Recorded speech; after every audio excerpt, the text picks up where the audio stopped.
राधे राधे, जय श्री कृष्णा। आज की कथा में आप सभी भक्तों का हार्दिक स्वागत है। भगवान श्री कृष्ण और श्रीमती राधा रानी की कृपा सदैव आप पर और आपके समस्त परिवार पर बनी रहे। तो भगवान श्री हरि विष्णु का ध्यान करके आज की पावन कथा का प्रारंभ करते हैं। श्रुतदेव जी कहने लगे कि हे राजन, बैसाख में शुक्ल पक्ष के अंत की जो 3 तिथि पूर्णमासी तक है वे बड़ी शुभ फल देने वाली हैं और यह तीनों तिथियां पुष्करणी कहलाती हैं। यह समस्त पापों को दूर करने वाली हैं और जो कोई बैसाख मास में महीने भर तक स्नान नहीं कर सकता उन्हें इन 3 तिथियों में स्नान करने से संपूर्ण फल मिल जाते हैं। संपूर्ण देवता त्रयोदशी के दिन इकट्ठे होकर जीवों को पवित्र करते हैं। पूर्णमासी के दिन विष्णु भगवान के संग संपूर्ण तीर्थ इकट्ठे होते हैं और चतुर्दशी के दिन यज्ञ सहित सभी देवता उन्हें पवित्र करते हैं। कोई कैसा ही ब्रह्मघाती अथवा मदपान करता क्यों न हो, यह सबको पवित्र करते हैं। प्राचीन काल में बैसाख की एकादशी के दिन विष्णु भगवान ने अमृत उत्पन्न किया था। द्वादशी के दिन उसकी रक्षा की थी। त्रयोदशी के दिन देवताओं को अमृत पिलाया था और चतुर्दशी के दिन देवताओं के विरोधी दैत्यों का नाश किया था तथा पूर्णमासी के दिन देवताओं ने अपने राज्य को प्राप्त किया। इससे देवताओं ने प्रसन्न होकर इन तीनों तिथियों को प्रीतिपूर्वक प्रफुल्लित चित्त से वरदान दिया था। बैसाख मास की यह तीनों तिथियां बहुत शुभ हैं। पुत्र पौत्र आदि फल देने वाली और मनुष्यों के पापों को दूर करने वाली है। जो अधम मनुष्य संपूर्ण बैसाख मास में स्नान नहीं कर सकते वह इन 3 तिथियों में स्नान करने से पूर्ण फल प्राप्त कर लेते हैं। जो मनुष्य इन तीनों तिथियों में भी स्नान दान आदि नहीं करते वे चांडाल की योनि पाते हैं और फिर रौरा नरक में जाते हैं। जो इन तीनों तिथियों में गर्म जल से स्नान करते हैं वे 14 मनवंतर तक रौरा नरक में निवास करते हैं।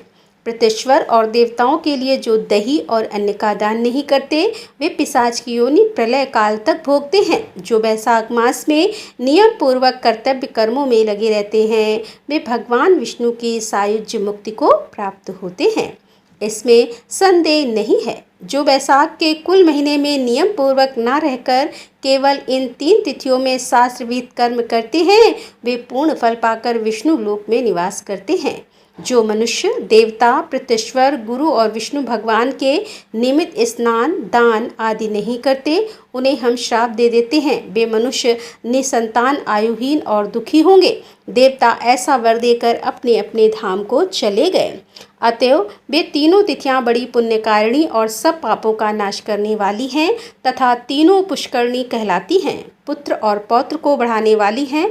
जो स्त्री पूर्णमासी के दिन ब्राह्मण को मालपुआ और खीर भोजन करावे तो कीर्तिमान पुत्र पावे। पिछले इन्हीं 3 दिनों में जो कोई गीता का पाठ करे उसे प्रतिदिन अश्वमेघ यज्ञ करने का फल मिले, इसमें कोई संदेह नहीं है। जो कोई इन 3 तिथियों में विष्णु सहस्त्र नाम का पाठ करता है उस पुण्य के फल कहने की तो किसी में भी स्वर्ग अथवा पृथ्वी भर में सामर्थ्य ही नहीं है।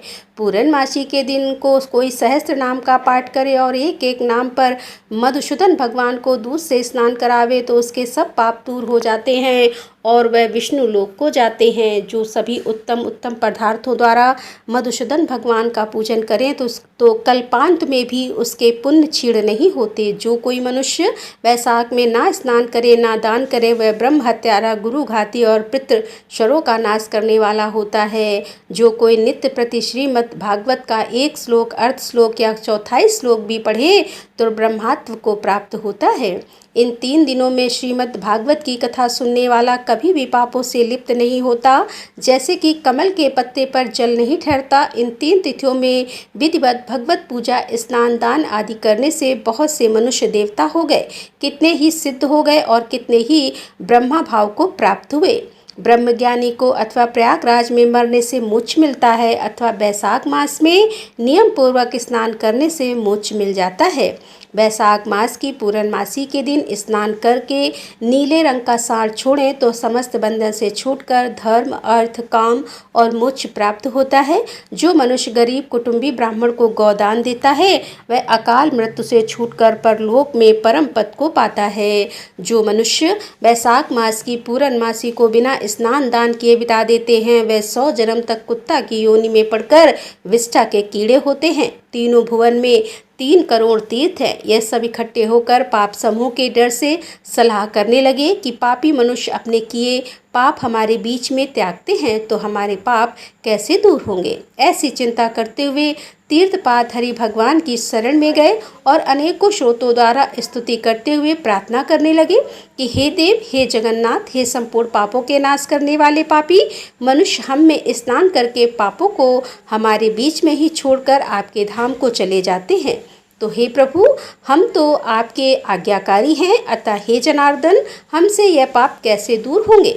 हे प्रभु, हम आपके चरणों की शरण के इच्छुक हैं, कोई उपाय हमारे सामने भी कहिए। जब तीर्थों ने ऐसी प्रार्थना की तब भूत पावन भगवान हंसते हुए मेघ जैसी गंभीर वाणी से बोले कि बैसाख के महीने में मेष की संक्रांति में शुक्ल पक्ष में जो अंतिम 3 दिन है, वे 3 दिन सर्व तीर्थ में पुण्य रूप हैं और मेरे प्राण प्यारे हैं।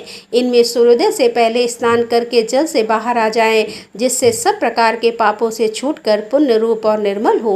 उन 3 दिवसों के बीच जो कोई स्नान नहीं करते उन मनुष्यों में ही पाप स्थित रहता है। जो पाप तुम्हारे बीच में उनसे निकल कर इकट्ठे हुए हैं, जो मनुष्य इस प्रकार तुम्हारे बीच में पाप छोड़ गए हैं वह उनमें रहते हैं। ऐसा तीर्थपाद विष्णु भगवान ने तीर्थों को वरदान दिया और ऐसी आज्ञा देकर योग बल से वही अंतर्ध्यान हो गए और सब तीर्थ अपने अपने धाम को चले गए। प्रतिवर्ष बैसाख के महीने में पिछले 3 दिनों में सब मनुष्य अपने पापों को छोड़कर निर्मल होते हैं और जो बैसाख के पिछले 3 दिनों में स्नान नहीं करते उन्हीं के ऊपर सब मनुष्यों के पाप आकर के ठहर जाते हैं। इस प्रकार स्नान न करने वाले मनुष्यों को तीर्थ श्राप देते हैं। जो कोई इन 3 दिनों में स्नान नहीं करता उनके समान कोई पापी नहीं है। ऐसा पाप किसी भी शास्त्र में न देखा है न सुना है। अतः पिछले 3 दिवस में स्नान, दान और मधुसूदन भगवान की पूजा ना करे तो उसके तुल्य कोई पाप ही नहीं है। जो इन कर्मों को ना करे वह 14 मनवंतर तक नरक में पड़ा रहे। इस प्रकार संपूर्ण वैशाख का महात्म्य महाबुद्धिमान शूर्तकीर्ति के आगे कहा हुआ।